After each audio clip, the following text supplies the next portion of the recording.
Dipersembahkan oleh Didukung oleh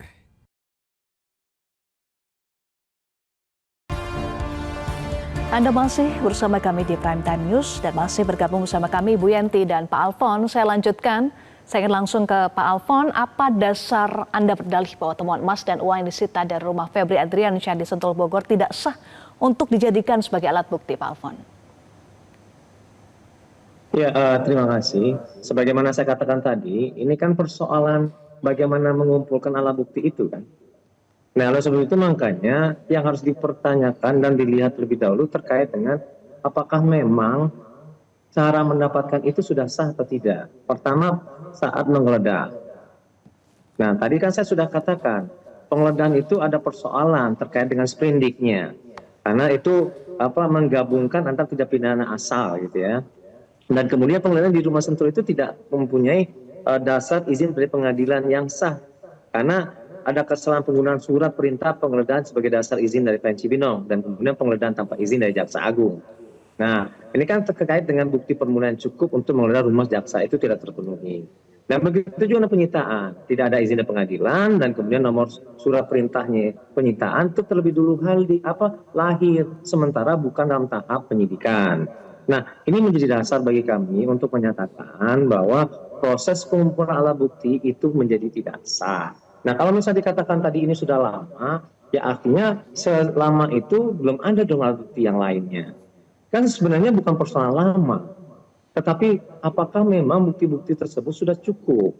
Baik itu secara klasifikasi, berdasarkan jumlah, berdasarkan apa yang dikategorikan sebagai suatu dugaan tindak pidana. Itu yang dikategorikan sebagai bukti permulaan yang cukup berdasarkan putusan Mahkamah Konstitusi gitu. Nah, sekarang kalau misalnya kita ingin mengatakan contoh saja, figura. Apakah figura itu memang merepresentasikan kepemilikan seseorang? Belum tentu kan? Seharusnya itu harus dilihat apakah rumah tersebut memiliki sertifikat atau tidak. Siapa memiliki sertifikat? Siapa yang memiliki rumah tersebut berdasarkan sertifikat? Nah, itu yang harus dilihat terlebih dahulu gitu.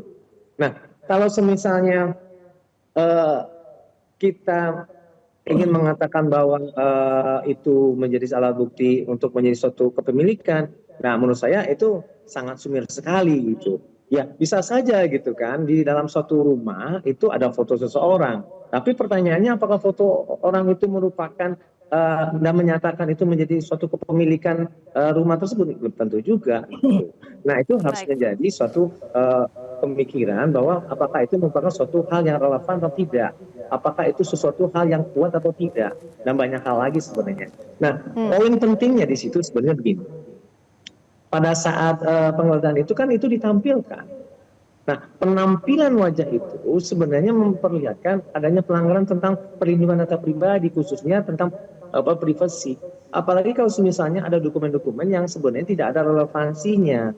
So, contohnya kalau dikatakan berdasarkan pasal 120, ya yang diperbolehkan itu hanya yang berkaitan dengan dugaan tindak pidana. Kalaupun surat berdasarkan pasal di dalam KUHP gitu ya, ya surat-surat yang memang berrelevansinya dengan dugaan tindak pidana. Kalau misalnya tidak ada, yang ngapain untuk itu sita. Nah, yang begitu-begitu menjadi pertanyaan mendasar pada saat ini gitu.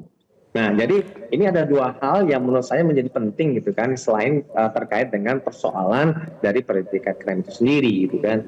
Nah, bagaimana kalau misalnya dengan nanti akan dibuktikan emas dan uang, Pak Alfon? Karena tersangka Don Rito mengakui kalau emas dan uang itu adalah miliknya. Apakah emas dan uang itu dititipkan di rumah Pak Febri di Sentul dan klien Anda benar-benar tidak tahu? Ya, itu sebenarnya yang harus dibuktikan apakah memang benar atau tidak. Tapi kan kalau misalnya berdasarkan pengakuannya dari klien bahwa itu kan bukan milik yang bersangkutan, tetapi ini merupakan milik dari yayasan yang harus itu ditanyakan sebenarnya. Nah, sekarang klien kami itu ini saya ingin klarifikasi saja gitu ya, tidak pernah meminta itu dikembalikan, baik itu emas atau uang, enggak. Ini kaitannya dengan dokumen-dokumen dia. Misal contoh tadi ada figura itu. Dan kemudian dokumen-dokumen pribadi gitu. Kalau misalnya nggak ada relevansi, kembali dong. Nah, itu yang ada di dalam itu, gugatan pra peradilan. Nah, jangan itu disimpang siurkan sehingga menjadi suatu isu yang sebenarnya menyudutkan bahwa ya memang permintaannya adalah pengembalian terhadap emas dan kemudian juga uang itu. Enggak, bukan itu permintaannya. Permintaannya misalnya contoh figura, ya kembali dong. Karena itu nggak ada relevansinya dengan dugaan tindak pidana. Kemudian ada dokumen-dokumen yang bersifat pribadi, ya kembalikan dong.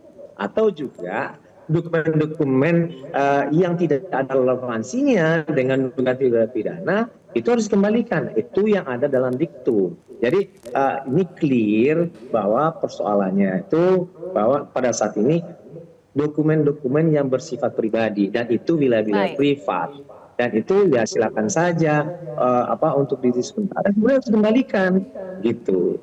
Itu kira-kira. Okay. Ya, jadi yang dimaksud Pak Febri meminta dikembalikan itu bukan uang ratusan miliar dan emas batangan, tetapi dokumen pribadi, figura, dan foto keluarga ya. Oke, bagaimana Bu Yenti itu kan nanti sebetulnya diuji di persidangan ya, tanggapan Anda terakhir dan soal banyaknya alat bukti terutama soal uang dan emas, bagaimana peluangnya bagi Febri di peradilan, di pra-peradilan ini? Waktu saya mengatakan bahwa penyelidikan lama itu bagus malah ya karena sudah ada laporan. Nah, kenapa baru-baru bukan karena belum ada, bukan. Begitu sudah ada dan waktunya maka nanti kita harapkan dengan penyelidikan yang lama yang tanpa upaya paksa itu kan bagus ya, tidak ada upaya paksa. Itu nanti kita berharap cepat ini. Jinahannya juga nggak lama, langsung bisa limpah. Ini yang kita tunggu. Jadi itu kalau alasan mereka juga bahwa sudah lama, yang melaporkan juga sudah bilang sudah lama. Dan kemudian berkaitan dengan adanya sejumlah alat bukti seperti itu ya, barang bukti dan alat bukti yang dikemukakan oleh penyidik dan tadi juga ada disampaikan kok, saya merasa peluangnya untuk ditolak itu besar ya, karena apalagi ya menurut saya itu prestasi ya, ketika penyidik Indonesia berani menentukan ketersangkaan TPPU dulu baru melihat di mana kejahatan asalnya itu adalah memang milestone-nya dulu 1988 itu yang diharapkan. Jangan sampai kita mencari TPPU itu nanti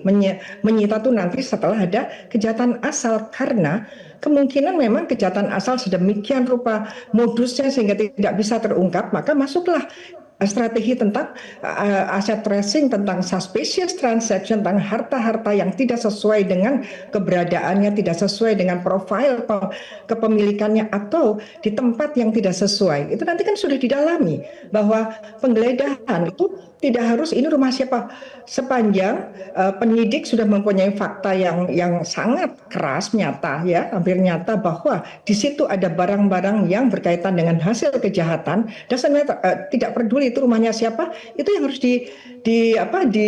digeledah. Dan setelah itu kan Pak Febri mengatakan masyarakat tuh nggak lupa, Mas Alfon, bahwa itu rumah saya. Terus apa dong jawabannya? Seorang pejabat pada waktu itu mengatakan itu adalah rumah saya.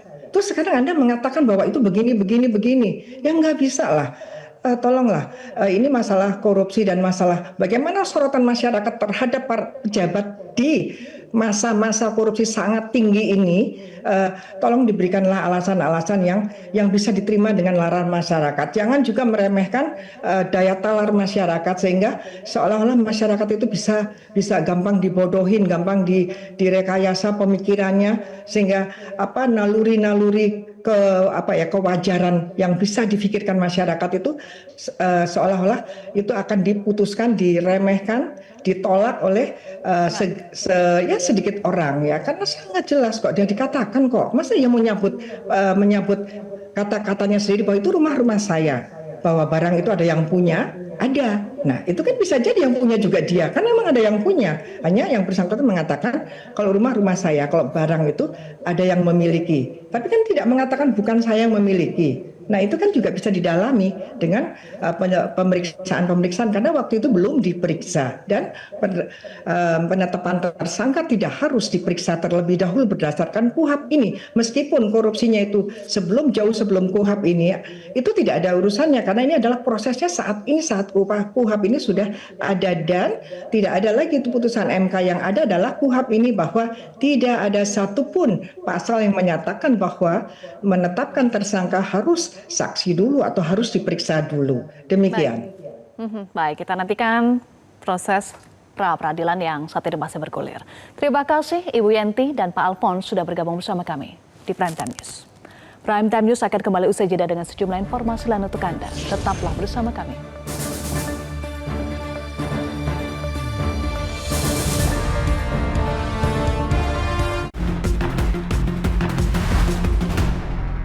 Jelajahi cara baru mendapatkan informasi. Download Metro TV Extend sekarang.